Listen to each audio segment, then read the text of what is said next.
Սիրելի երևանցիներ, նախ անդրադառնամ չզեկուցվող հարցերի փաթեթին, չզեկուցված։ Ուրեմն այստեղ կար Ախուրյան բնակավայրի ջրաշինարարների փողոցի հարակից այգու բարեկարգմանը աջակցելու նպատակով եւ այլ 30 միլիոն դրամ աջակցություն ցուցաբերելու որոշման նախագիծ,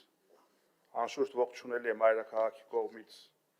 մեր մնացյալ համայնքներին աջակցությունը, բայց պատահական չի Ախուրյանը ընտրված։ Ես կարծում եմ, սա Երևան քաղաքի բյուջեից յուրօրինակ հարգանքի տուրք էր Ախուրյանցի անոյին, այնց որ ապրի Երևանի քաղաքապետարանը, ու որ այս նախընտրական շրջանում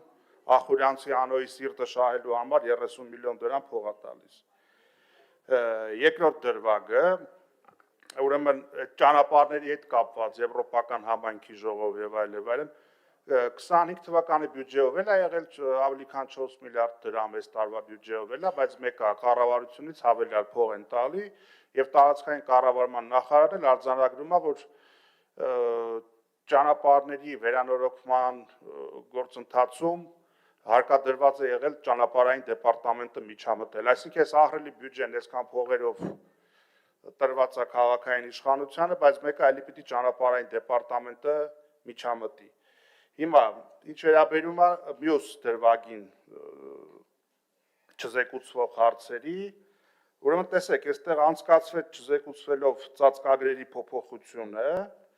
հողային տարածքների Երևանի,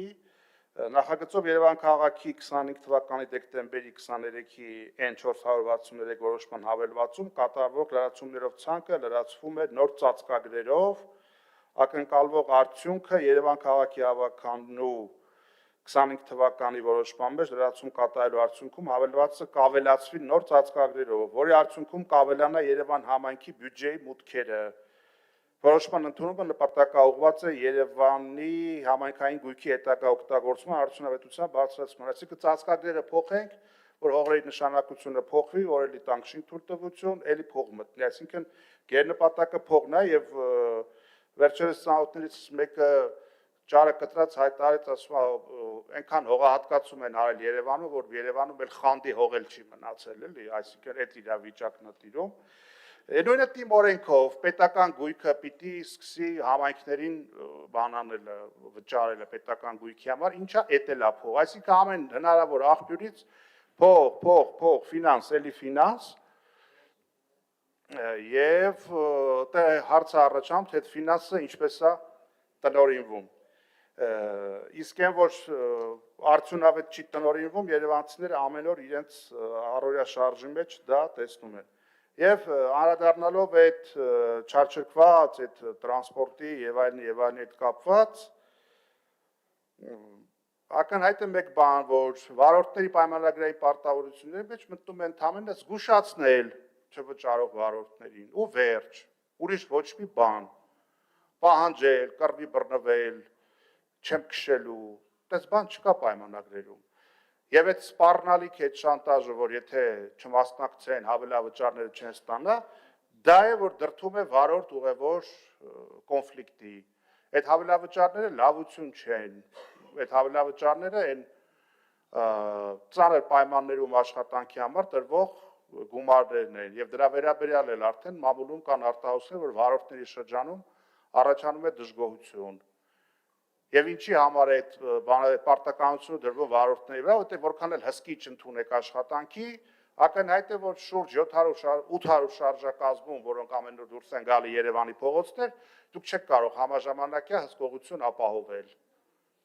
Այն չարամիտ չվճարողները դա համաշխարհային տրենդ է, բոլոր տեղերում կա, դրա մասին չի խոսքը, բայց դուք չեք ուզում մտնել, որ այո, կա սոցիալական հստակ ընդվզում մարդկանց կողմից։ Կենտրոնանալով ավտոբուսների վրա մոռանում ենք, որ տրոլեյբուսների պարագայում եղել է եռապատիկ թանկացում։ Իսկ ինչ վերաբերում է բուն տրանսպորտի